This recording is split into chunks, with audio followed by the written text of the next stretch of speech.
Europe. Est-ce que vous avez entendu parler de ça? Vous connaissez Stonehenge en Angleterre, l'Acropolis d'Athènes, la cathédrale de Chartres. Vous le savez peut-être, mais tous ces monuments sont donc inscrits au patrimoine de l'humanité établi par l'UNESCO. Bon, nous venons d'apprendre qu'un autre bien pourrait figurer sur cette liste prestigieuse, censée protéger pour toujours nos monuments. Est-ce que vous savez ce que c'est, Mathilde? Les costumes de François Fillon. Non. L'ego de Jean-Luc Mélenchon. Ouais, ça va et on se calme les enfants là. Le cadet de Flore. Non plus, non, peut-être un jour, on ne sait jamais. Non, La choucroute de la mer. Non, je vous donne un indice. Bon, vous allez voir, il est très subtil mon indice. Je vois pas. Les Oui, lasagnes. le couscous avec sa semoule, ses pois chiches et ses merguez.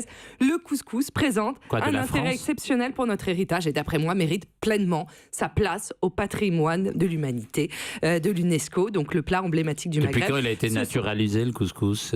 Mais il n'a pas été non, mais naturalisé. pour l'humanité. Je croyais que c'était pour la France. Non, D'accord. Ah mais oui, mais on dès que ça plaît, on se l'approprie. Faites Mais il fait partie attention, aussi vous de êtes notre sur un patrimoine. sujet glissant. Non, on est sur un sujet délicieux, surtout, et réconfortant. Un couscous, le plat emblématique du Maghreb. Donc, ce sont tous les pays de cette région qui se sont réunis dans le projet donc d'inscrire le couscous au patrimoine de l'humanité. Quelle Mais merveille. en effet, il est aussi très populaire en France. Je voudrais que nous votions tout simplement à main levée ici dans le studio de Bonjour la France pour savoir si on s'associe à l'inscription du couscous au patrimoine de l'humanité.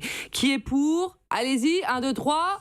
Eh bien, à peu près tout le studio. Eh bien, très bien. Faites péter la musique.